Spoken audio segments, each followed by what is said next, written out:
Lo primero en existir fue el caos, el estado primogénito del universo, que era un ente femenino que era el todo. Significa literalmente el vacío que se produce en una abertura, en el que todos los elementos se encontraban mezclados sin armonía ni orden, pero hace más referencia al universo mismo.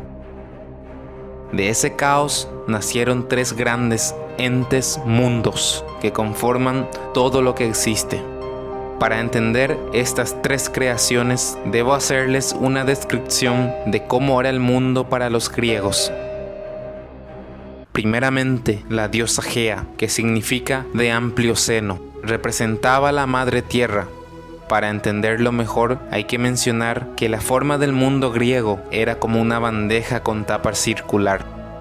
La tierra está conformado por largas hileras de colinas que forman como un disco circular.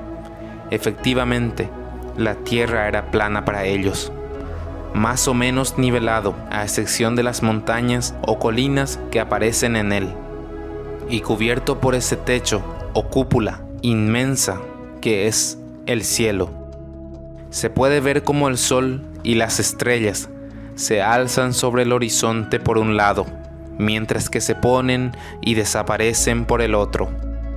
Como siempre se alzan por el mismo lado, por el este, se puede suponer que siempre hacen el mismo camino, ya sea por debajo de la tierra o por una ruta oculta. Esta es justo la más antigua representación que los griegos hicieron del mundo, la que presuponen las leyendas más arcaicas. Los griegos suponían que los límites de ese disco de la tierra eran los que demarcaban la corriente de océano, que no era un océano en el sentido moderno de la palabra, sino un río enorme que fluía en círculos alrededor de la tierra. El cielo era alto, pero no tanto como hoy en día. Bastaba con sumar 3 montañas, una encima de la otra, para poder alcanzarlo. Si uno lograba viajar hasta el confín de Oriente, podría llegar al lugar en el que el cielo y la tierra se tocan. El confín occidental, en cambio, donde el sol se pone, era un lugar de oscuridad en cuyas proximidades se encontraba una entrada al Hades. Seguidamente surgió el Tártaro, o el Hades. Estaba en las profundidades de la tierra. Cuando los mortales morían, se les ordenaban a sus almas que vuelvan por el aire hasta pasar por su entrada. Es un profundo abismo, usado como una mazmorra de sufrimiento y una prisión. Lo cierto es que se encuentra bajo el mundo, tan profundo a este como la tierra al cielo.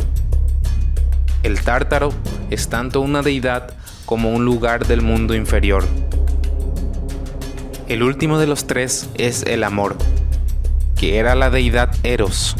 Era lo que hacía posible que surgieran los seres vivos, venerado también como un dios de la fertilidad, ya que era la fuerza creadora de un ente. También, para que todo esto transcurriera, tuvo que existir Cronos, en plural, que es el dios del tiempo, no el titán que nacería ya mucho después.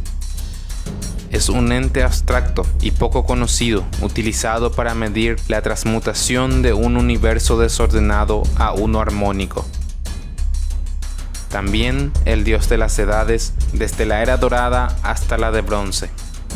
Es un dios con forma de un ser serpentino, con 3 cabezas, de hombre, de toro y de león.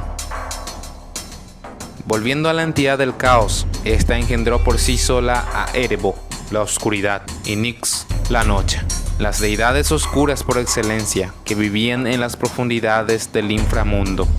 Erebo es una región subterránea poblada por muertos, una suerte de purgatorio donde las almas expiaban sus faltas y se situaba al final del occidente. Erebo era un dios primordial, personificación de la oscuridad y la sombra. También se le llamaba Crotos.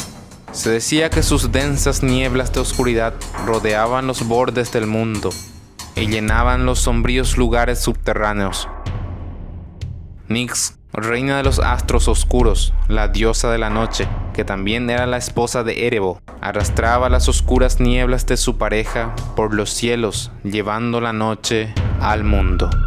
conduce un carro tirado por caballos negros con un velo de tinieblas. La diosa Gea, la tierra, y Nyx, la noche, formarían parte esencial del equilibrio de la vida. Habrían creado los elementos contrapuestos. Por una parte, Gea, el lado benéfico de la naturaleza, los componentes para dar vida y la base de los seres vivos. Por otra parte, Nyx creó el lado hostil de la naturaleza, componentes que limitan y determinan la vida y las leyes naturales de los seres vivos. Podría pensarse que Nyx es una diosa malévola, pero en realidad es esencial la entidad contrapuesta para hacer posible que funcione el mecanismo de la vida. De Nyx surgen una gran cantidad de seres nebulosos, por lo que es muy respetada hasta el día de hoy, pues ¿quién no le tiene respeto a la noche hasta estos días? Se cuenta que hasta el mismísimo Zeus le temía. Del amor de estas entidades nació Éter, la luz, y Hémera, el día. Con estos nacimientos surgirían conceptos básicos de la luz y la oscuridad, y a partir de esto, el tiempo en días y noches. Después de esto, Nyx seguirá engendrando a muchos dioses más, pero ya sin la necesidad de ninguna unión.